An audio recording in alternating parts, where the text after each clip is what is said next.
Hits कहानियाँ। तो दोस्तों, ऐसी ही मजेदार कहानियाँ सुनने के लिए जो सफेद कलर का सब्सक्राइब बटन दिखाई दे रहा है उसे दबाकर हमारे चैनल को सब्सक्राइब करें और वीडियो लाइक करें। आयुष की शादी नंदनी से हो जाती है। नंदनी आयुष के माता पिता की पसंद होती है। आयुष को नंदनी बिल्कुल भी पसंद नहीं थी क्योंकि वह दिखने में बहुत काली व खूबसूरत नहीं थी। नंदनी बहुत संस्कारी व अच्छी लड़की थी। वह अपने सास ससुर की बहुत इज्जत करती थी। वह आयुष की भी बहुत ज्यादा इज्जत व प्यार किया करती। पर आयुष को नंदनी फूटी आंख भी नहीं सुहाती थी। एक दिन नंदनी आयुष के लिए खाना लेकर जाती है। आयुष जी, आपका खाना। नंदनी, तुम्हें पता नहीं मैं काम कर रहा हूँ, जाओ यहाँ से। नंदनी अपना उदास चेहरा व खाना लेकर वहाँ से चली जाती है। कहाँ से आ गई ये काली कलूटी? इसकी शादी मेरे से ही होनी थी क्या? आयुष नंदनी को ऐसे ही हर पल जलील व बेइज्जत करता। आयुष के माता पिता को आयुष का नंदनी के लिए यह बर्ताव बिल्कुल अच्छा नहीं लगता। आयुष बेटा, ये तुम्हारी पत्नी है। खूबसूरती चेहरे से नहीं मन से होती है। नंदनी बहुत अच्छी लड़की है और तुमसे बहुत ज्यादा प्यार करती है। तुम्हारी माँ सही कह रही है आयुष, हमारी भी नंदनी बहुत इज्जत करती है। इस अच्छेपन का क्या करूँ माँ पिताजी, जब मुझे नंदनी अच्छी लगती ही नहीं। आपने ये फंदा मेरे गले बांध दिया जिससे मैं हर पल घुटता रहता हूँ। आयुष इतना कहकर गुस्से में वहाँ से चला जाता है। ये सारी बातें नंदनी दूर खड़ी होकर सुन रही होती है। आयुष की ये बातें सुनकर उसके माता पिता को बहुत बुरा लगता है। क्या करे इस लड़के का, कैसे समझाएं इसे। चिंता मत करो इंदिरा, आयुष अभी छोटा है, वक्त आने पर समझ जाएगा। दिन बीतते जा रहे थे। आयुष और नंदनी में दूरियां बढ़ती जा रही थी। एक दिन आयुष के कुछ दोस्त उसके घर पर आते हैं। वह आयुष अपने दोस्तों के साथ एंजॉय कर रहा होता है। तभी नंदनी वहाँ कोल्ड ड्रिंक लेकर आ जाती है। उसका एक दोस्त नंदनी को देखकर आयुष को कहता है, ओहो आयुष, ये तुम्हारे घर में काम करने वाली कितनी काली है। संजय, तुम तो सही कह रहे हो। ये कहकर आयुष के दोस्त जोर जोर से हंसने लग जाते हैं। ये सुनकर आयुष को बहुत बुरा लगता है। वह नंदनी वहाँ से रोती हुई चली जाती है। एक सुबह आयुष को शहर से फोन आता है।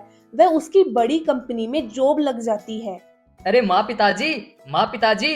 अरे आयुष, इतने खुश, क्या बात है। माँ, मेरी शहर में नौकरी लग गई और मुझे कल ही शहर बुलाया है। अरे बेटा, ये तो बहुत बड़ी खुशखबरी है। अपने साथ बहू को भी शहर ले जाना। माँ, इस काली कुलूटी को मेरे साथ नहीं ले जा सकता। मुझे इसके साथ रहकर घुट घुट कर नहीं जीना। मुझे आजादी चाहिए माँ नंदनी से। इतना कहकर गुस्से से वहाँ से चला जाता है। ये सुनकर आयुष के माता पिता को बहुत बुरा लगता है। अगली सुबह आयुष घर से शहर के लिए निकल जाता है। वह शहर में किराए के छोटे से घर में रहता है। उसके ऑफिस में 3-4 अच्छे दोस्त बन गए। कुछ दिन बाद आयुष के ऑफिस में उसी के डिपार्टमेंट में एक लड़की की जॉब लग जाती है। उसका नाम प्रीति होता है। वह दिखने में बहुत गोरी व खूबसूरत होती है। आयुष को प्रीति पहली नजर में पसंद आ जाती है। Hello, I am Ayush, tell me about you. Hi Ayush, I am Preeti. पहले ही दिन आयुष व प्रीति की अच्छी दोस्ती हो जाती है। वह समय के साथ उन दोनों में नजदीकियां बढ़ने लग जाती है। वह एक दिन आयुष प्रीति को डिनर डेट पे ले जाता है। वह अपने प्यार का इजहार करता है। प्रीति, मुझे तुमसे कुछ कहना है। I love you Preeti. I love you too Ayush, मैं भी तुमसे बहुत प्यार करती हूँ। आयुष व प्रीति दोनों बहुत प्यार से रहते थे। ऐसे ही दिन बीत रहे थे। एक दिन प्रीति आयुष से कहती है, आयुष, अब हमें शादी कर लेनी चाहिए। मैं तुमसे शादी नहीं कर सकता। क्यों? प्रीति, मैं पहले से ही शादीशुदा हूँ। मुझे तुमने इतने दिनों से धोखे में क्यों रखा आयुष? आयुष, मैं अब तुम्हारे बिना नहीं रह सकती। प्रीति, अब मैं भी तुम्हारे बिना नहीं रह सकता। प्रीति व आयुष शादी कर लेते हैं। वह शादी के बाद कुछ दिन शहर में रहते हैं। वह बाद में आयुष सोचता है अब गांव जाने का वक्त आ गया है। वह अपने माता पिताजी को फोन करता है। आयुष के माता पिता इस शादी से बिल्कुल अनजान थे। हेलो पिताजी, मैं कल घर आ रहा हूँ। अरे बेटा, ये तो बहुत खुशी की बात है। बेटा, हम तुम्हारा इंतजार करेंगे। आयुष के पिता बहुत खुशी से आयुष के आने की बात आयुष की माँ व नंदनी को बताते हैं। वह दोनों ये बात सुनकर बहुत खुश हो जाती है। वह अगले दिन सुबह से आयुष की माँ व नंदनी आयुष के मन पसंद का खाना बनाने लग जाती है। वह आयुष के आने की सारी तैयारियां कर लेती है। इतने में ही आयुष प्रीति के साथ घर में आता है। प्रीति को देखकर सभी घर वालों को झटका लगता है। वह आयुष से उसकी माँ पूछती है, बेटा, ये कौन है? तो आयुष अपने माता पिता को सब कुछ बता देता है। उनको ये सुनकर बहुत बड़ा झटका लगता है। उसके पिताजी उसे कहते हैं, आयुष, तूने ये बिल्कुल सही नहीं किया। तुझे बहुत जल्द एहसास हो जाएगा तूने नंदिनी को बहुत बड़ा धोखा दिया है। ये कहकर उसके माता पिता चले जाते हैं।